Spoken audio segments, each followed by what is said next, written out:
मित्रों, पहला प्रश्न है, निम्नलिखित में से कौन सा कथन पाठचर्या संबंधी अपेक्षाओं और सीखने के प्रतिफलों के बारे में सही है। 4 विकल्प दिए हुए हैं। सीखने के प्रतिफल पाठचर्या अपेक्षाओं को हासिल करने में मदद करने में, या फिर प्रत्येक कक्षा के लिए सीखने के प्रतिफल अलग होते हैं, या फिर पाठचर्या संबंधी अपेक्षाओं और सीखने के प्रतिफलों के बीच कोई संबंध नहीं है, या फिर प्रत्येक कक्षा के लिए पाठचर्या अलग अलग होती है। मित्रों, इसमें 2 विकल्प एक तरह के दिए हुए हैं, उसमें कंफ्यूज होने की आवश्यकता नहीं है। यहाँ पर जो विकल्प 2 है, प्रत्येक कक्षा के लिए सीखने के प्रतिफल अलग अलग होते हैं, इसके साथ हम जाएंगे, क्लिक करेंगे और नेक्स्ट के बटन दबाएंगे। कक्षा 1 और 2 में पर्यावरण अध्ययन पढ़ाना संभव नहीं है, या फिर भाषा और गणित के साथ पढ़ाया जाता है, या फिर किसी भी तरह से नहीं पढ़ाया जाता है। अगला ऑप्शन है अलग विषय के रूप में पढ़ाया जाता है। तो मित्रों, जैसा हम सभी लोगों को पता है कि कक्षा 1 और 2 में पर्यावरण अध्ययन जो होता है वह भाषा और गणित के साथ पढ़ाया जाता है। तो हम इस पर क्लिक करेंगे, भाषा और गणित के साथ पढ़ाया जाता है। नेक्स्ट पर क्लिक करेंगे।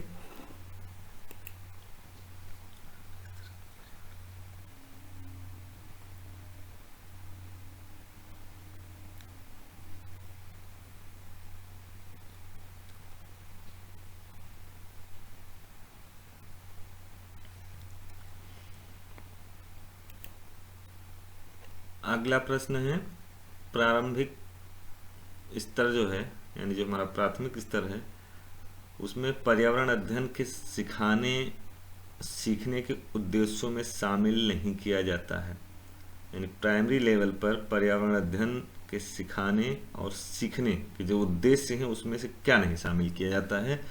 तो हमारे जो विकल्प हैं उसमें है विद्यार्थियों को वैज्ञानिक नियम याद करने में मदद करना, विद्यार्थियों को उनके सामाजिक सांस्कृतिक पर्यावरण को समझ में मदद करना, या फिर शिक्षार्थियों को उनके भौतिक पर्यावरण को समझने में मदद करना, या फिर शिक्षार्थियों को उनके परिवेश को जागरूक करना और महत्व बताना। ध्यान देना, यहाँ पर कहा गया है कि सीखने सिखाने के उद्देश्यों में शामिल नहीं किया जाता है। तो यहाँ पर जो पहला विकल्प है, विद्यार्थियों को वैज्ञानिक नियम याद करने में मदद करना, इसके साथ हम जाएंगे और नेक्स्ट पर क्लिक करेंगे। मित्रों, अगला प्रश्न है, विभिन्न मापदंडों के लिए विद्यार्थियों की सीखने की प्रगति और उनके स्तरों का पता लगाने के लिए निम्नलिखित विकल्पों में से कौन सा सबसे उपयुक्त है। यानी यहाँ पे कहा जा रहा है कि विद्यार्थियों की सीखने की प्रगति और उनके स्तरों का पता लगाने के लिए जो सबसे सही और उपयुक्त विकल्प है वह क्या है। तो 4 विकल्प दिए हुए हैं। यहाँ पर रूबिक्स की बात की गई है, वर्कशीट या फिर मौखिक परीक्षा या फिर लिखित परीक्षा। तो हम पहले विकल्प के साथ जाएंगे, रूबिक्स हम लोग बनाते हैं, उस पर क्लिक करेंगे और नेक्स्ट की बटन दबाएंगे। मित्रों, अगला प्रश्न है, पर्यावरण को सुरक्षित रखने वाले 3 राह हैं। यानी यहाँ पर राह की बात की गई है, अगर इंग्लिश में जाएंगे तो ये आर हो जाएगा। इसमें जो हमारे विकल्प हैं 4, उसमें से जो सही विकल्प है वह अंतिम है, रिड्यूज करना, रीयूज करना और रिसाइकिल करना। यानी रिसाइकिल की आवश्यकता हमारे भारत देश में बहुत ज़्यादा है और देशों में चल भी रही है प्रक्रिया। तो हम अंतिम विकल्प के साथ जाएंगे और नेक्स्ट पर क्लिक करेंगे। निम्नलिखित में से कौन सा पर्यावरण अध्ययन शिक्षण अधिगम के अनुरूप नहीं है। 4 विकल्प हैं। प्रत्येक बच्चा अपनी पाठचर्या का सर्जन करता है, प्रत्येक बच्चा अपने तरीके से अद्वितीय है, प्रत्येक बच्चे को प्रश्न पूछने का अधिकार है, प्रत्येक बच्चा अपने ज्ञान का सर्जन स्वयं करता है। मित्रों, जो पहला विकल्प है, प्रत्येक बच्चा अपनी पाठचर्या का सर्जन करता है, इस पर हम क्लिक करेंगे और नेक्स्ट की बटन दबाएंगे। निम्नलिखित में से कौन सा बच्चों के बीच व्यक्तिगत सामाजिक गुणों को बढ़ाने में मदद करता है। जो व्यक्तिगत और सामाजिक गुण हैं उसमें से जो 4 विकल्प दिए हुए हैं उस पर हम जाएंगे। क्या है कि जो व्यक्तिगत और सामाजिक गुण बच्चे के अंदर बढ़ाता है, डेवलप करता है। कक्षा में सहयोगी और सहकारी रूप से सीखने को बढ़ावा देना, संबंधित मुद्दे पर विशेष व्याख्यान आयोजित करना, विषय पर प्रश्नोत्तरी आयोजित करना, कक्षा में इस शिक्षक द्वारा प्रतिदिन 5 मिनट की बात करना। तो यहाँ पर जो सही विकल्प है वह है कक्षा में सहयोगी और सहकारी रूप से सीखने को बढ़ावा देना। नेक्स्ट पर हम क्लिक करेंगे। अगला प्रश्न है, प्राथमिक स्तर के पर्यावरण अध्ययन की पाठचर्या में होना चाहिए। प्राइमरी लेवल की बात की गई है।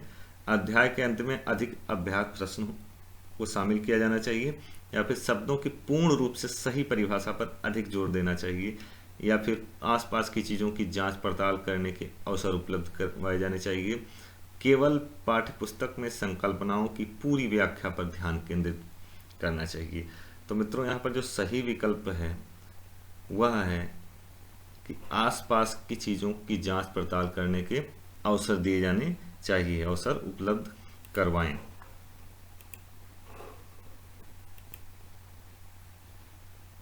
पर्यावरण अध्ययन जिसे बढ़ावा नहीं देता है, बहुत सवाल पूछना, परिभाषाओं को याद करना, पूछताछ और जांच पड़ताल करके सीखना।